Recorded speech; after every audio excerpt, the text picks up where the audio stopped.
Hey, Tayquon, it's Trevor Groves from CUTigers.com.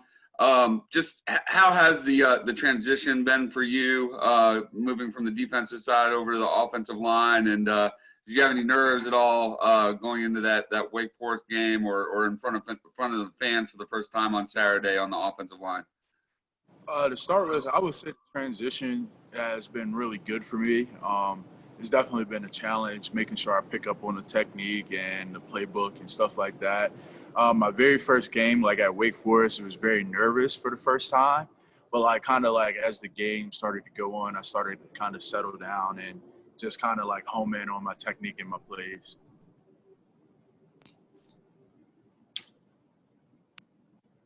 Most people theorize that when a guy moves from defensive tackle over to the offensive line, that he brings kind of a different edge or nastiness to that side of the ball. Would you agree with that theory? Yeah, I would definitely agree. I mean, especially like our offensive line, especially this year, that's kind of something that we wanted to work on is becoming a better unit to kind of be more aggressive and more nasty and kind of get that label put on us as kind of being nasty and put our hands in the dirt, line up against anybody and pretty much just dog whoever steps on the line.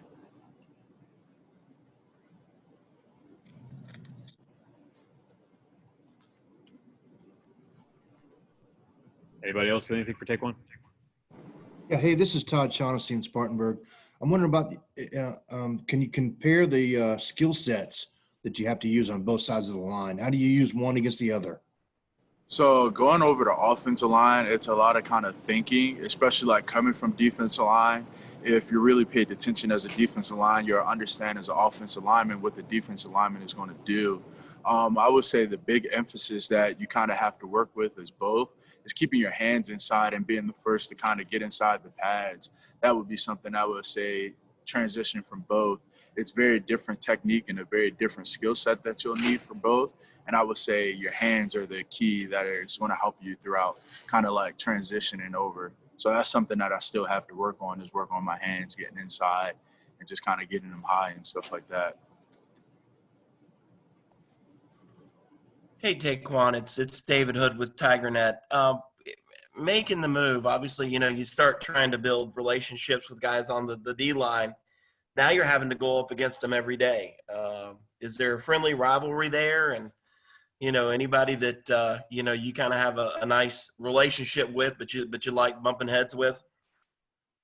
Oh, I would say it's definitely competitiveness that goes on, especially like moving over. We joke about it all the time, talking about. I always ask them, so we're not friends no more, and they be like, nah, not while we're on the practice field. And then it's just we try to stay together and just keep in contact with each other. As far as like relationships goes, I wouldn't say anything has changed. We definitely compete every day on the practice field against each other. So I mean, it's very fun going against the guys who I practice with majority of the time.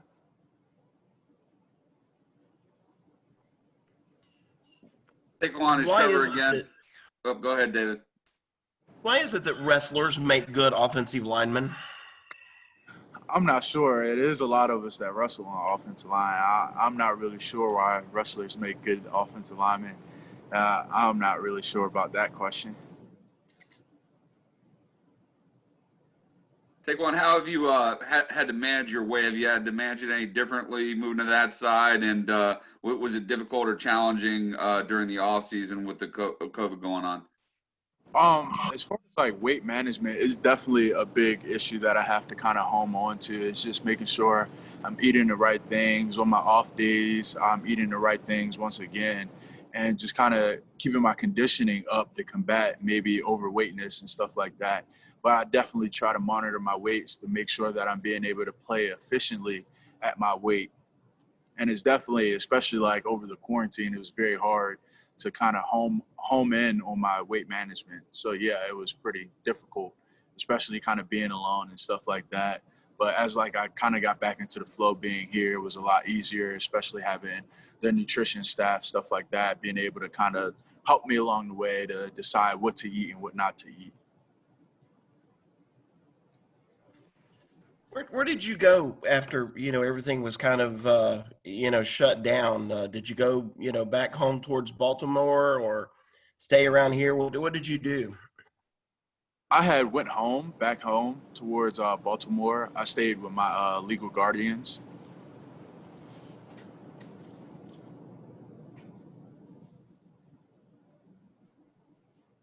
Anybody have anything else for Tayquon? Tayquon, it's Trevor again. I grew up near Baltimore too. Was there any amount of culture shock for you coming down to South Carolina last year as a freshman? Did you have to adjust to the different culture down south at all? I wouldn't say it was a culture shock. I kind of grew up in like a kind of sense, like I went to St. John's my freshman year and I transitioned back towards Williamsport. I wouldn't say it was a culture shock. I was very exposed to different types of cultures growing up. So I wouldn't say it was a culture shock or anything like that. It was definitely getting used to everybody being nice to you from kind of coming from Baltimore. It's a very big difference, I would say. Right, just a lot of subtle differences, I imagine.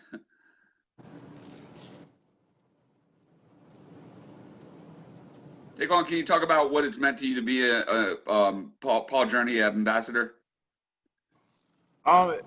Being a Paul Journey ambassador is kind of like it's kind of like being honored in a special way because it means that people recognize you as a leader. And I may not be the most vocal guy on the team, but I try to lead in a silent way, I guess, and just try to do my part for the team. And Paul Journey has definitely kind of helped me develop as a young man towards making greater strides as a man. Just kind of like doing some of the things that they do, like community service. I love going out and helping the youth and trying to like people like me that have a long story to tell and just kind of trying to be there for someone. And Paul Journey has kind of like allowed me to do those kind of things, even though we do community service with our team. But Paul Journey is kind of like the community service on steroids, or whether it's talking about how to build your social media platform, or whether it is how to do an interview or stuff like that. So it definitely has helped me in a very long way, more than I'll probably ever know.